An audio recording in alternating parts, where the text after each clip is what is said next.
Ndabaramukije kaze muri kino kiganiro c'inama nshingamateka mutegurirwa n'igisata co kumenyesha amakuru n'ubuvugizi mu biro vya nyeniteka umukuru w'inama nshingamateka. Mu kiringo c'isasa ridasanzwe ryatumweko na nyenicubahiro umukuru w'igihugu kuva kw'igenekerezo rya 14 gushika ku rya 25 Munyonyo uyu mwaka wa 2022, inama nshingamateka yarize yongera iremeza integuro z'amabwirizwa zine. Izo nazo ni integuro y'ibwirizwa rigenga amasezerano hagati y'u Burundi n'ishirahamwe mpuzamakungu IDA ajanye no gufashanya mu gutwara ibintu n'abantu, integuro y'ibwirizwa rigenga amasezerano hagati y'u Burundi n'ishirahamwe mpuzamakungu IDA ajanye no gufashanya mu bijanye no korosha urudandazwa mu karere k'ibiyaga binini, integuro y'ibwirizwa rigenga amasezerano ajanye n'uburyo bwiyongera ku mugambi wo kugwiza umwimbu w'uburimyi mu Burundi mu kongeramwo ibijanye no gukingira ibidukikije, hamwe n'integuro y'ibwirizwa rigenga amasezerano hagati y'u Burundi n'ishirahamwe mpuzamakungu IDA ajanye no gushigikira iterambere rishingiye ku buhinga bwa none mu Burundi. Integuro z'ibwirizwa zigenga amasezerano hagati y'u Burundi n'ishirahamwe mpuzamakungu IDA ajanye no gufashanya mu gutwara ibintu n'abantu, hamwe n'integuro y'ibwirizwa rigenga amasezerano hagati y'u Burundi n'ishirahamwe mpuzamakungu IDA ajanye no gufashanya mu korosha urudandazwa mu karere k'ibiyaga binini, zizwe zongera ziremezwa ku munsi wa gatanu igenekerezo rya 18 Munyonyo, aho abashikiranganji babiri ba leta y'u Burundi uwujejwe ivy'inyubako za leta Kapitene Dieudonné Dukundane hamwe n'umushikiranganji ajejwe ubudandaji Marie Chantal Nijimbere bari bishikiye imbere y'inama nshingamateka kugira ngo basigure ibijanye n'izo nteguro z'ibwirizwa umwe ku bimwerekeye. Ku bijanye n'integuro y'ibwirizwa rigenga amasezerano ajanye n'umugambi wo korosha urudandazwa mu karere k'ibiyaga binini, umushikiranganji Marie Chantal Nijimbere yamenyesheje ko uzokorwa hagati y'u Burundi n'igihugu ca Republika Iharanira Demokarasi ya Kongo ku mafaranga angana imiliyoni 250 z'amadolari y'abanyamerika, akaba ajanye no korosha guhanahana ibidandazwa hamwe no korosha urudandazwa njabukambibe biciye cane cane ku badandaza bato bato harimwo abakenyezi. Nyeniteka murongo inama nshingamateka ndakengurutse cane ikaze amuhaye murongo inama nshingamateka intumwa ya leta kugira ngo ndabashikirize integuro y'ibwirizwa ryo kwemeza amasezerano y'umugambi mu Faransa twita projet de facilitation du commerce et d'intégration vers la région des Grands Lacs. Umugambi rero ukaba aya masezerano akaba azoba ari hagati ya leta y'u Burundi hamwe na Association Internationale de Développement IDA ANSID. Uwo mugambi rero nk'uko nyeniteka mwabisavye ukaba wakozwe hisunzwe na cane cane umugambi w'igihugu w'iterambere rirama national de développement, na cane cane ufatiye kw'ihangiro rya mbere rivuga yuko kugira ngo dushike ku iterambere rirama dutegerezwa guteza imbere ibisata biteza imbere ubutunzi bw'igihugu, na cane cane igisata c'ubudandaji, igisata c'inyubako zidufasha guhanahana ibidandazwa eka no kwiyunguruza. Uyu mugambi rero ukazoba ari umugambi tuzokorera hamwe n'igihugu ca Republika Iharanira Demokarasi ya Kongo hamwe n'igihugu c'u Burundi kuko dusanzwe duhurira mu isoko rusange rya Komeza.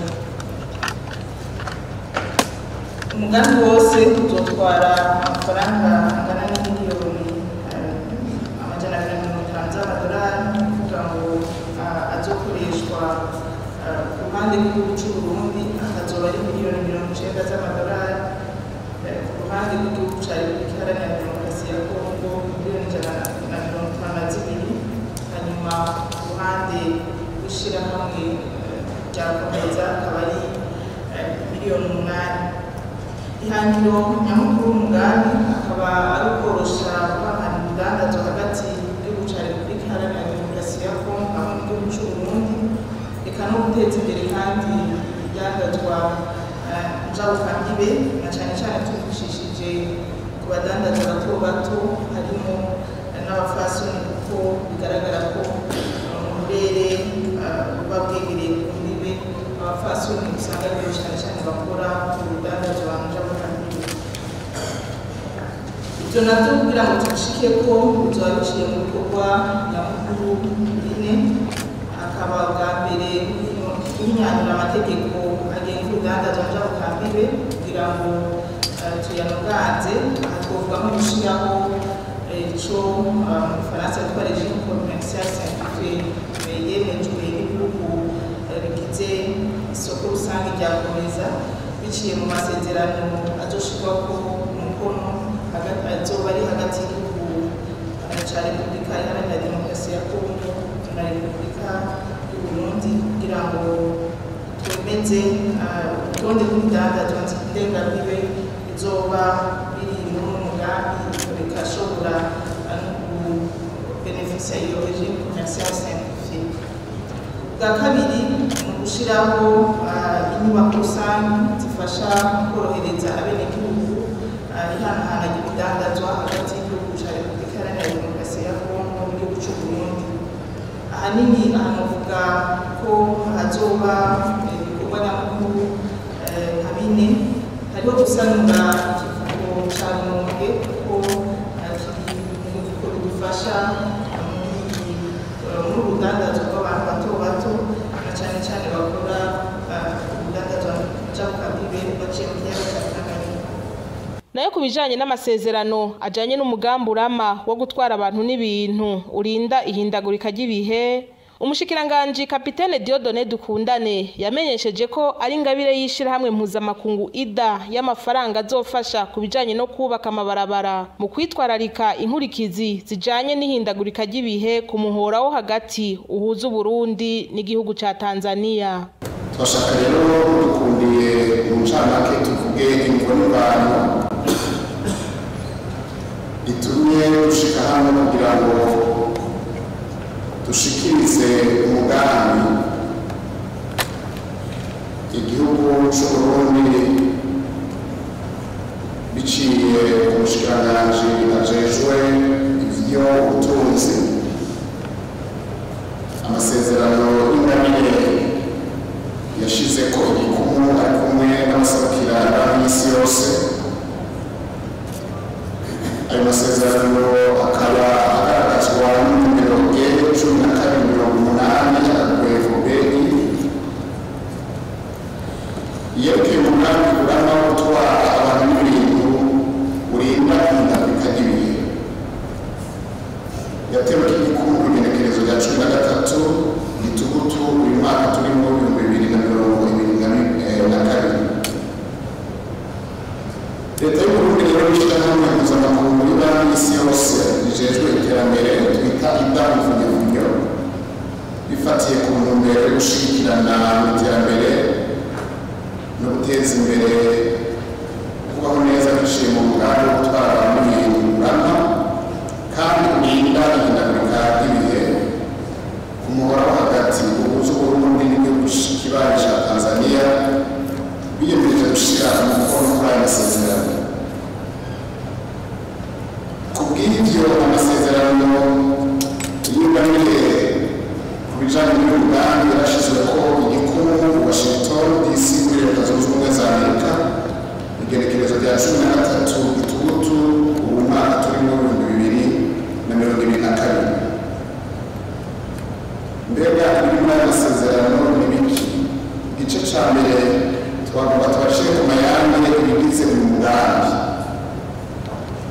Uyu mugambi rero ugizwe n'ibice byunganirana bizotumaho akarusho gakomeye mu nyubako z'amabarabara.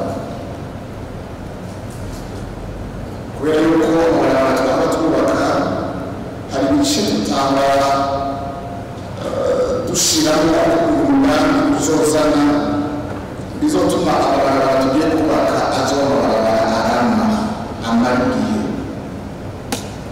Bizotuma rero dushobora kwitwararika cyane kugabanya inkurikizi zotuma n'ihindagurika ry'ibihe kandi uyu mugambi ushobora gukora no gufasha iyindi migambi iri mu gace ibarabara izokubakwamo.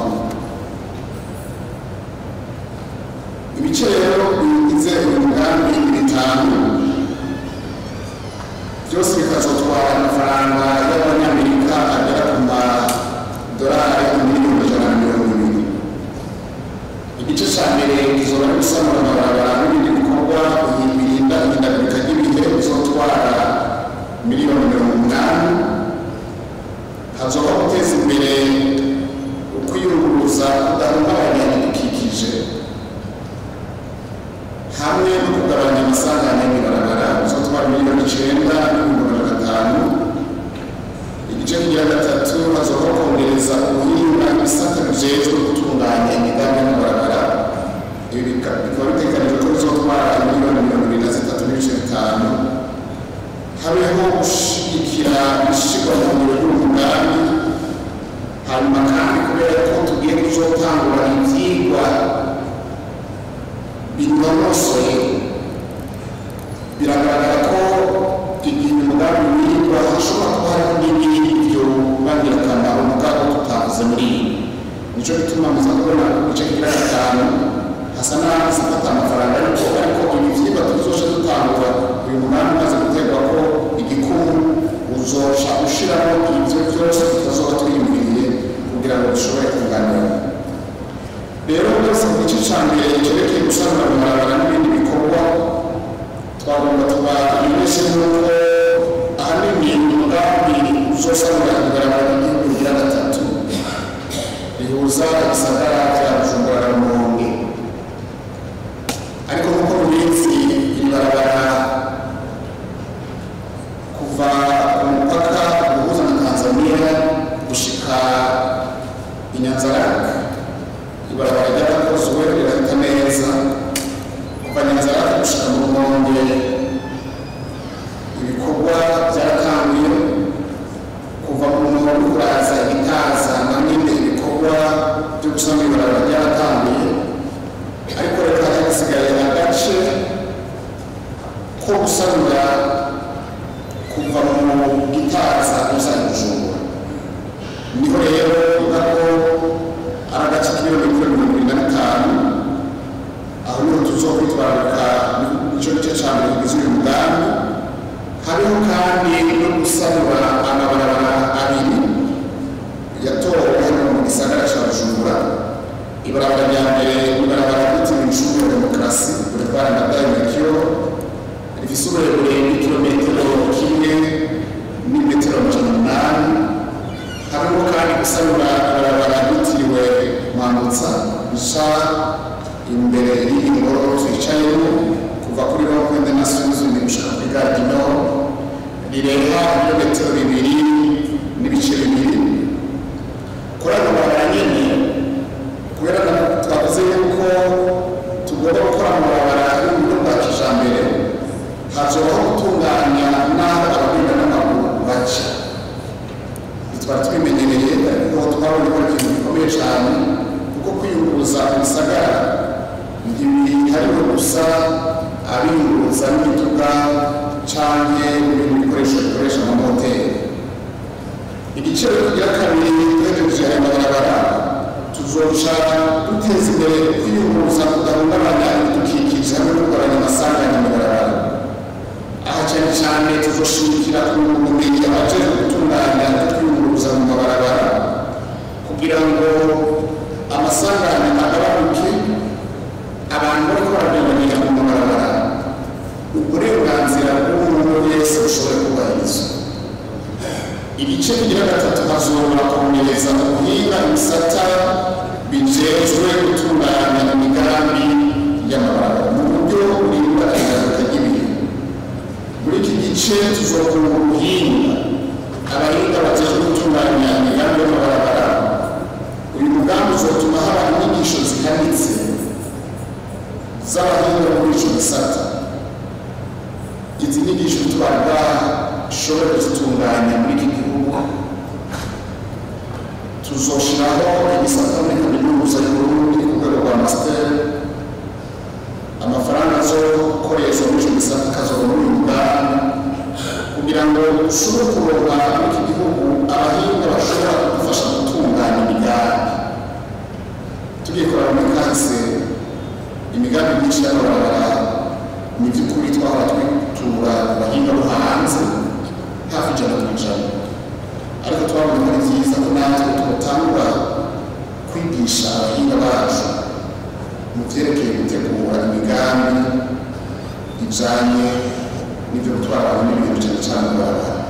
Abashinga amateka baragize ibibazo hamwe n'intererano bashikiriza umushikiranganji aho basavye ko hoba kuja bararihisha bimwe bita peyaje ku bimodoka binini binini biza bipakiye imizigo myinshi hanyuma bikonona amabarabara, bakaba bamenyesheje umushikiranganji ajejwe inyubako za leta ko bagiye kuzomutumako ku bibazo bijanye n'ibarabara ry'igihugu nimero ya 3 babona ko riri ahantu habangamye cyane ku buryo vyozohava bigorana kuryubaka no kuribungabunga.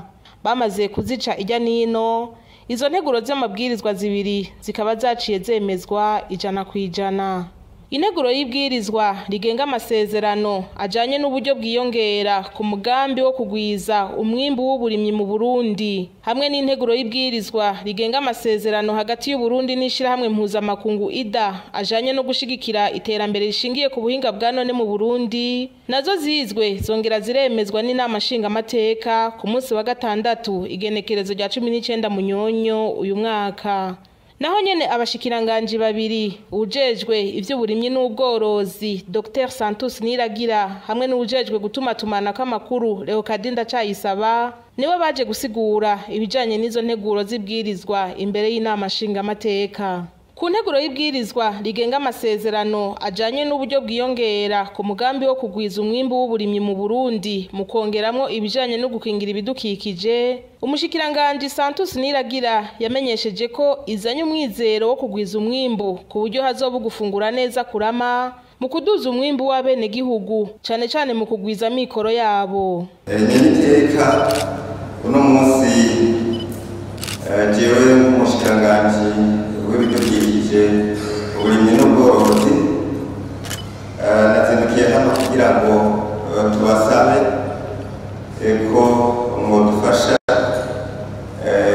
kwihweza integuro y'itegeko bwirizwa nk'inyandiko kugira ngo dushobore gushiramo ibahasha y'agasunuzo baduhaye mu mugambi wo gukingira ibidukikije, umugambi wo gufasha ikigega gifasha guhangana n'ihindagurika ry'ibihe kugira ngo yiyongere ku yindi bahasha twari dusanzwe turiko turakoresha mu bijanye no gutsimbataza ibikorwa vy'uburimyi n'ubworozi hamwe no gukingira ibidukikije, ibahasha twahawe n'abasanzwe bafasha Burundi mu bikorwa vy'iterambere.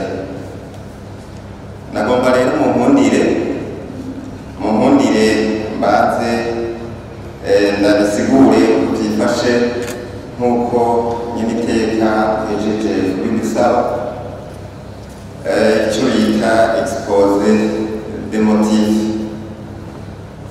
Mu bisanzwe ibi bija mu rukurikirane rw'ibikorwa leta y'u Burundi iriko irakora kugira ngo ishire mu ngiro wa mugambi w'igihugu w'iterambere uri ku myaka 10 guhera mu 2018 gushika mu 2027. Niyo ntumbero rero leta y'u Burundi ifatanije n'abasanzwe bayifasha na cyane cyane ikigega cy'isi yose kijejwe gushigikira iterambere ry'uburimyi bita FIDA. Hari umugambi turiko turashira mu ngiro guhera mu mwaka w'2019, umugambi wo gushigikira uburimyi no kurwanya ubukene mu bene gihugu, ari umugambi bita wiswe PPRPB. Abashinga amateka mu bibazo bagiye barabaza harajemwo ikijanye nuko amazi y'imvura yo kwegeranywa azarakoreshwa mu gihe cici. Baranabajije ikijanye n'ifumbire ico bakiriko kirakogwa kugira iboneke ikwiye kandi ku gihe narije imvura yatasuye. Akabazo ka mbere kerekeye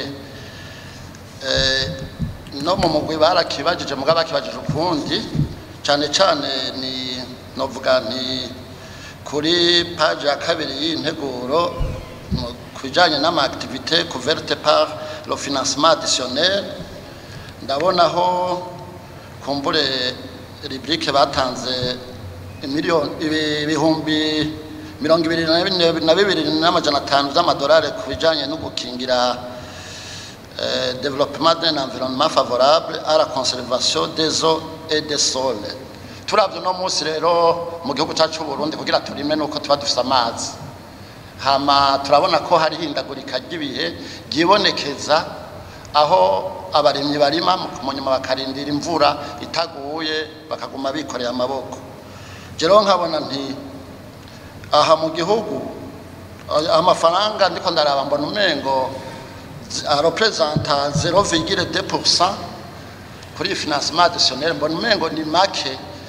Ni turavyo nasaba muri kazoza ico kintu bakirabe neza, ndetse no mu Burundi habe politike no kumva itomoye kugira ngo bahimirize aya mazi turonka. Imvura itashe turaronka amazi, muga amazi agaherera mu mwonga. Amazi nko ngaho Bujumbura turavye amazi yisesa ni menshi. Navuga ntibogerageza tukaraba ingene twogerageza kubika amazi hakabone ku buryo hoboneka ingene amazi y'imvura abikwa, kuko turabona no mu bindi bihugu kumbure n'imvura itagwa baragerageza amazi bayabonye bakayarantabiliza. Nkasaba rero ko hanyuma bazogerageza bakaduza kugira ngo amazi yisesa kenshi akadutera ingorane, turabe ingene twoyavyaza umusaruro azogira ico adufasha. Ikibazo ca kabiri ni kibazo novuga kijanye ni kibazo kisanzwe kiri mu gihugu kijanye nagira nsaba umushikiranganje atubwire ico bakiriko kirakorwa kubijanye n'umwavu. Kujanye n'umwavu kuko naho ko turima kose ateza kuboneka umwavu. Ubu rero ndabona ko hamwe umwavu abantu baratanze udufaranga mugabo gushika uno munsi umwavu bawuha ku kiyiko nturanaboneka. Nagira nsabe kumbure ile strategie baba bariko barafata kugira ngo umwavu uboneke, maze kwimvura itanguye kugwa abarimyi ntibazoce baja mu ngorane y'ubukene bw'umwavu. Murakoze Miniteke. Ku kijanye n'ifumbire isigaye ibura cyane, umushikiranganje yarahumurije ko ari kibazo nkoramutima citaweho cyane. Nayo kubijanye n'imiteguro y'impeshi harabaye kuja hamwe n'ababijejwe kugira ngo naho nyene ntihaze habe guceregwa. Amasosiyete koperative nayo yasabye kwinjiza ifumbire bayikura hanze y'igihugu. Hagiye kubihamagagwa ry'abavyifuza kugira abo bazosanga bakwije ibisabwa n'amategeko bazohabwa impusha, ndetse banahabwe n'abahinga babakurikirana kugira hinjira ifumbire ikwije ibisabwa n'amategeko. Nayo kubijanye n'integuro y'ibwirizwa rigenga amasezerano hagati y'u Burundi n'ishirahamwe mpuzamakungu IDA ajanye no gushigikira iterambere rishingiye ku buhinga bwa none mu Burundi, umushikiranganje Leokadinda Cayisaba yamenyesheje ko iryo bwirizwa rizokomeza umushinge w'igisata c'ubutunzi bwubakiye ku buhinga bwa none mu Burundi, kuko wavuye mu cigwa c'isuzumwa y'uko ubutunzi bwubakiye ku buhinga bwa none mu Burundi bwifashe. Umugambi w'igihugu w'imyaka 10 werekana neza ko igisata cy'ubuhinga bwa none ari kimwe mu bisata biteza imbere ubutunzi bw'igihugu. Uwo mugambi PAFEN rero waje kandi wisunga umugambi w'igihugu ujeje guteza imbere iby'ubuhinga bwa none mu gihugu cyacu cy'u Burundi, ari wo witwa PNDTIC, Politique Nationale de Développement de TIC, washizweho ugatorwa mu n'amashikiranganje kuva mu 2011 kugera mu 2025. Umugambi niho uzogera mu mbono yawo ukaba ari gushikanira ubuhinga bwa none abenegihugu bose, maze Burundi ukaba icitegererezo cy'ibindi bihugu byo mu karere. Umugambi PAFEN rero turiko turavuga ukaba ugizwe n'ibice bikurikira. Ugizwe n'igice cya mbere, igice cerekana kwegereza abenegihugu ubuhinga bwa none, ukaba ugizwe kandi n'igice cyo gukomeza cya kabiri kigizwe no gukomeza ikoreshwa ry'ubuhinga bwa none mu bisata vya leta, hamwe n'igisata cya gatatu kijejwe gukurikirana no gushira mu ngiro umugambi.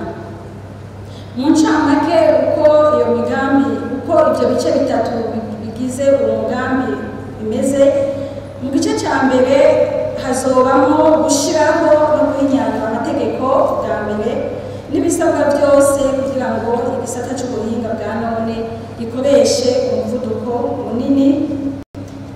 Habaho kuzoshikana ubuhinga bwa none mu benegihugu hamwe no kuzoshiraho inyubako zizotuma ubuhinga bwa none bushikira by'ukuri abenegihugu. Ico gice kikaba kizotwara amafaranga angana n'imiliyoni 25 n'inusu y'amadolari y'abanyamerika, ariko kandi hakaba hariho n'ayandi mahera azokwegeranwa n'amashirahamwe akorana n'ishirahamwe mpuzamakungu RIDA agera ku miliyoni 11 y'amadolari y'abanyamerika ashobora nayo kuzofasha muri ico gikorwa. Yose hamwe rero ico gice ca mbere kizoca gitwara imiliyoni 36 n'inusu z'amadolari y'abanyamerika. Mu gice ca kabiri naho ibikorwa bizokorwa hariho gukomeza amategeko naho nyene ajanye n'ikoreshwa ry'ubuhinga bwa none mu bisata vya leta.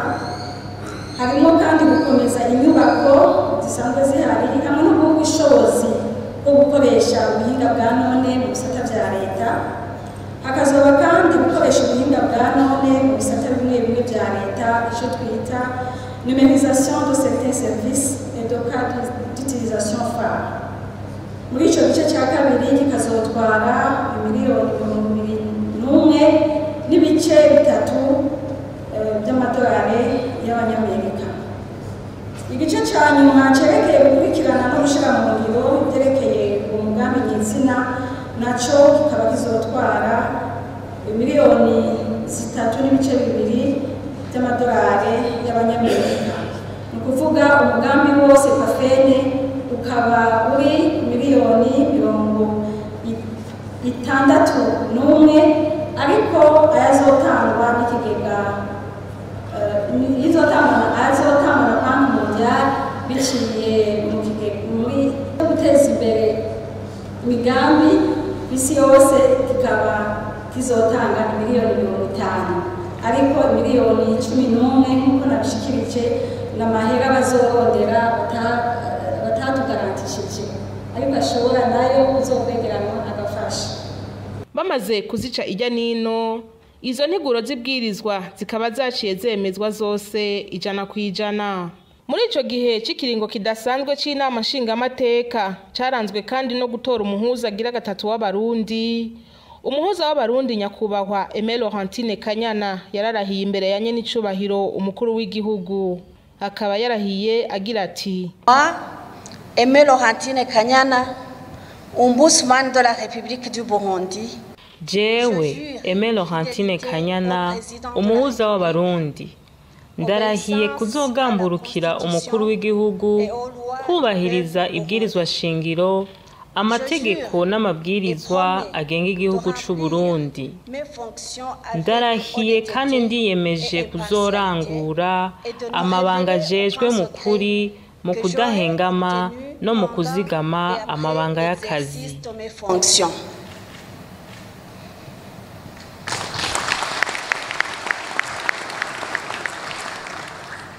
N'abakomiseri bashasha 13 b'umugwi CVR baheruka gutorwa n'inama nshingamateka nabo nyene bararahiye imbere ya nyenicubahiro umukuru w'igihugu n'inama nshingamateka na nkinguzamateka zikoranye.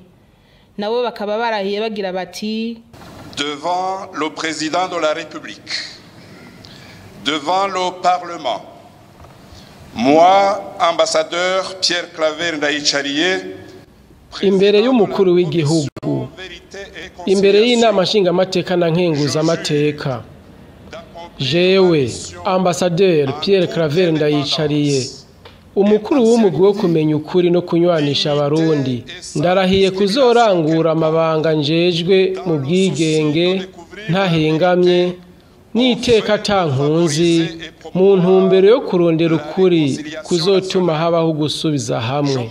Niyemeje kugendera ibanga nk'uko biri mu ibwirizwa rigenga umugwi wo kumenya ukuri no kunywanisha abarundi.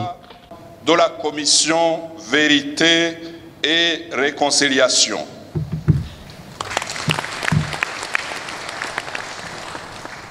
abo banyakubahwa bahejeje kurahira hakaba haciye hakurikira gufata ifoto bari kumwe na nyine icubahiro umukuru w'igihugu hamwe n'izindi ndongozi nkuru z'igihugu. Ico kiringo kidasanzwe c'inama nshingamateka kikaba casozewe ku munsi wa kane igenekerezo rya 24 Munyonyo uyu mwaka wa 2022. Aha hakaba ari naho dusozereye kino kiganiro. Turabashimiye mwebwe mwese mwagikurikiye naho ubutaha.